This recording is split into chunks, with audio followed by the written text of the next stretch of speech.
Hello friends, welcome to Pebbles and welcome to my class of 5th standard mathematics. यहाँ हम इस video में देखेंगे the examples based on the fractions or the example based on the equivalent fraction. So the first example is find out the equivalent. Equivalent word मैंने पूरा नहीं लिखा है, EQ और T लिखा है, so it is equivalent. This is the short form for the equivalent. Find equivalent fractions with denominator 18 for each of the following. अब ये सारे फ्रैक्शंस दिए, इन सब के लिए इक्विवेलेंट फ्रैक्शन ढूंढना है जिसका डिनोमिनेटर 18 हो. अब यहाँ देखिए, ये सब मैंने ऐसे लिखे हैं और ये फ्रैक्शन मैंने ऐसा लिखा है, जस्ट टू शो यू कि फ्रैक्शंस ऐसे भी लिख सकते हैं. You can write the fraction like this also with the slash also you can write. तो यहाँ पे फर्स्ट एग्जाम्पल मैं आपको दिखाता हूँ. यहाँ पे मुझे चाहिए डिनोमिनेटर 18 चाहिए मुझे. ओके, तो कैसे करेंगे हम इसको? सब जगह पे मुझे चाहिए denominator 18.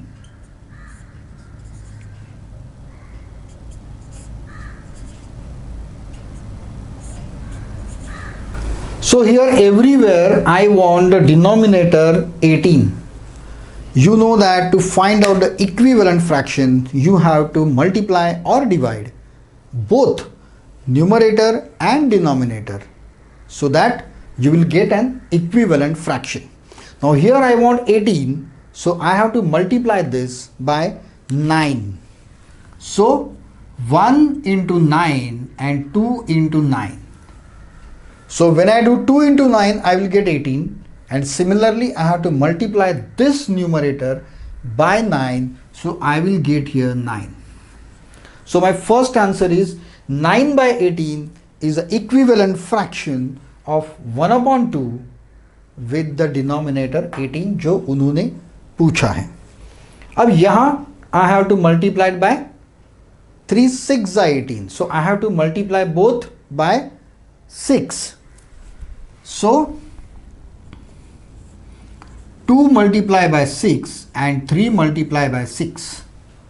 So if I multiply both numerator denominator by 6, I will get 6 3s are 18, and here I will get 12.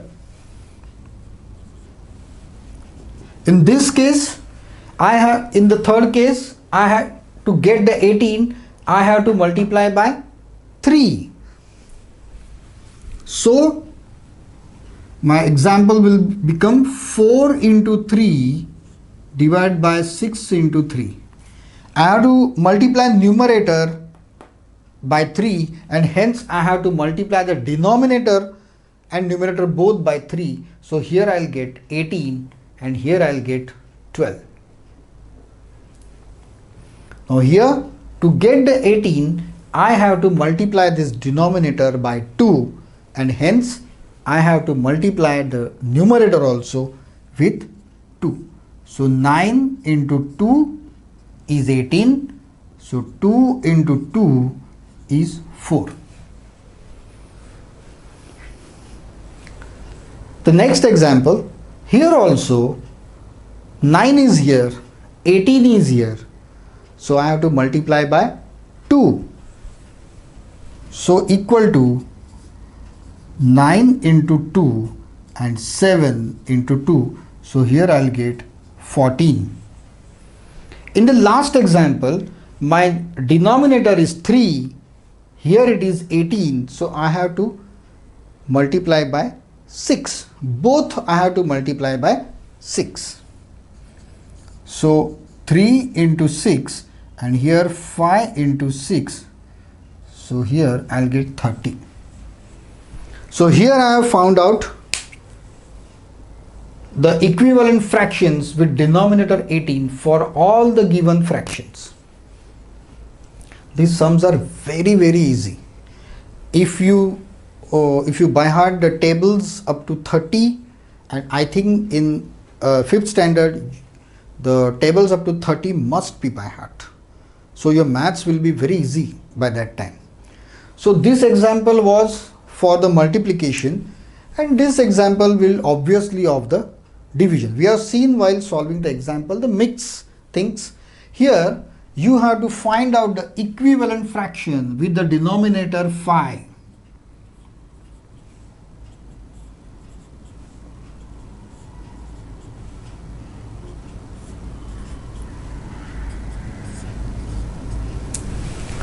Everywhere we want denominator 5. So what you have to do now? This is the higher numbers. So we have to divide these numbers. Only then we'll get 5. So 15 divided by 3 is 5. 15 by 3 is 5. And hence I have to divide the numerator also. 6 divided by 3, and that is 2. Here I have to divide by 5 because 5 5s are 25. 25 by 5, so 10 by 5, which is equal to 2. In the third case, I have to divide by 6. So 30 by 6, and hence numerator 12 by 6 is 2. The next is 10 is here, 5 is here, so I have to divide by 2 to get 5. So I will divide this by 2, so numerator by 2, and here I will get 3. Here I have 35 and I want it as 5. So 7 5s are 35, so I have to divide this by 5. Sorry, I have to divide this by 7.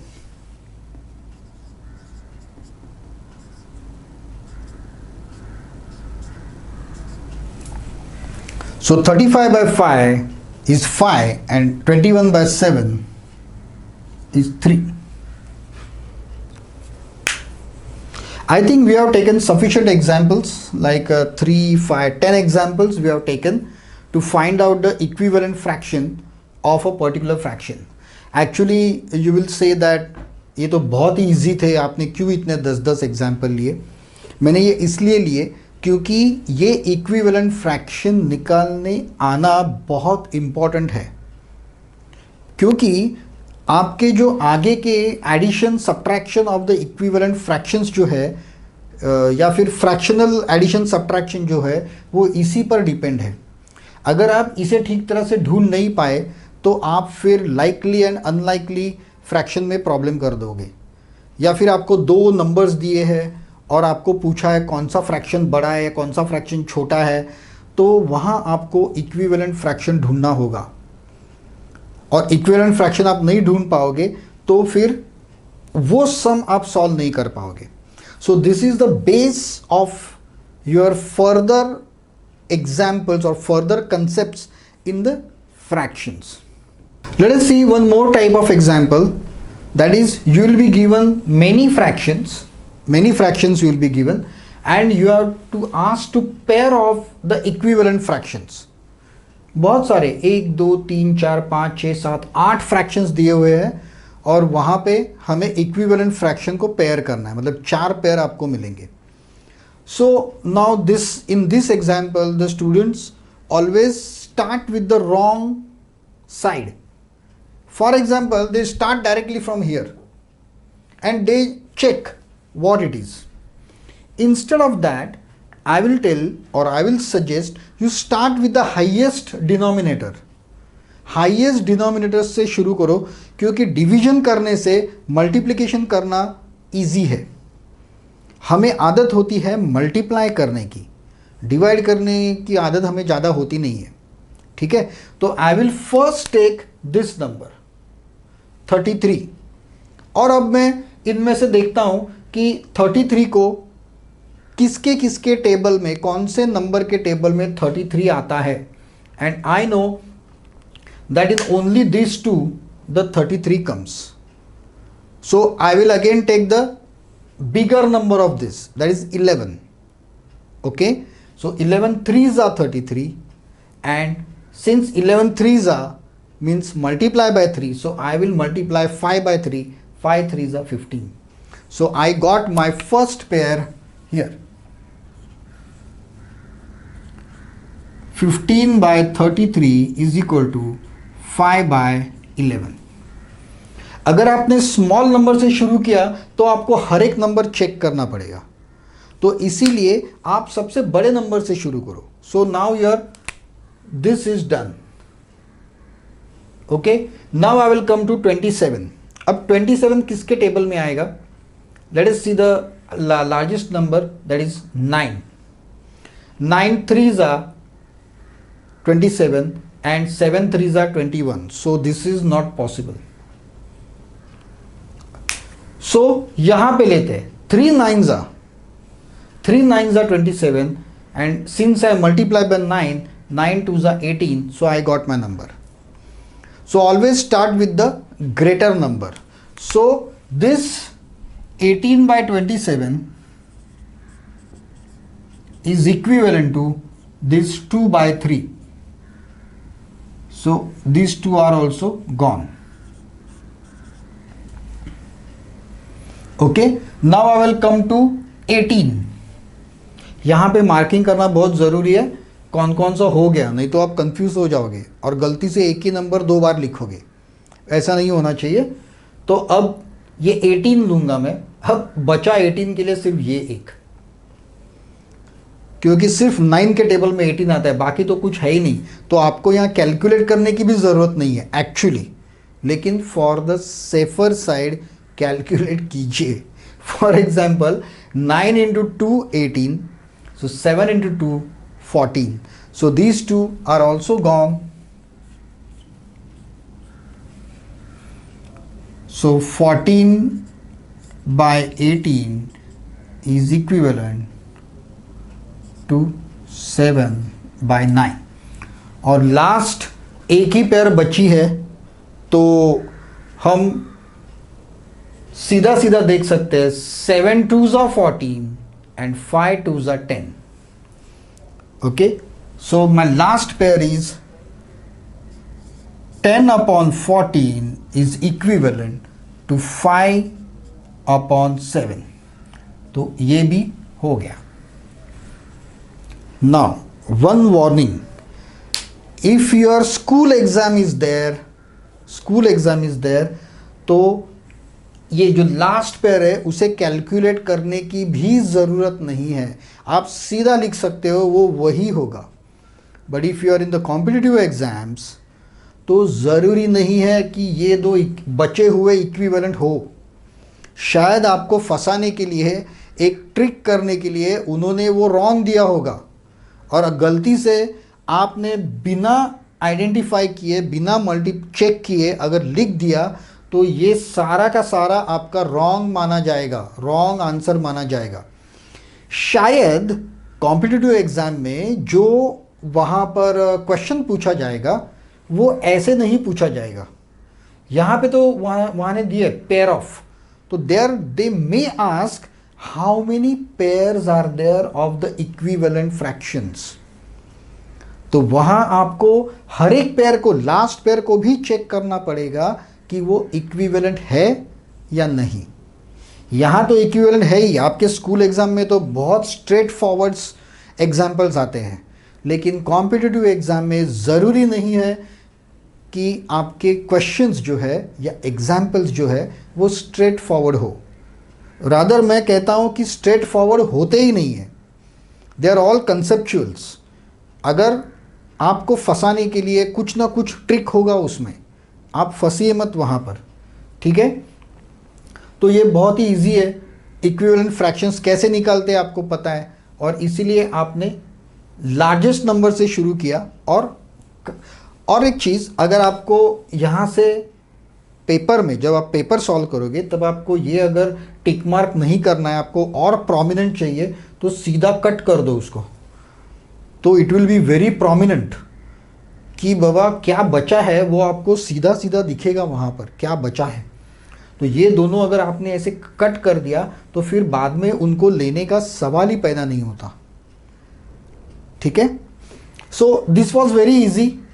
The only trick was कि आपको शुरू कहाँ से करना है। अगर आपने 3 से शुरू किया तो आपको कितने नंबर्स चेक करने पड़ेंगे, 1 2, मतलब कंफ्यूजिंग है वो।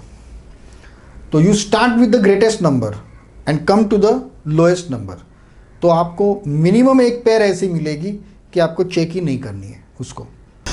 The next example is we have to find out minimum 2 equivalent fractions of each of this fraction. बहुत ईजी है, ये अलग अलग टाइप के एग्जाम्पल्स है, लेकिन सब में करनी एक ही चीज़ है। आपको किसी सेम नंबर से डिवाइड या मल्टीप्लाई करना है और आपको इक्विवेलेंट फ्रैक्शन निकालना है। तो let us quickly do this. इसके मुझे 2 इक्विवेलेंट फ्रैक्शन निकालने हैं। How will I find out? First I will, अगर ऐसा क्वेश्चन हो तो सबको मल्टीप्लाई बाय 2 कर दो।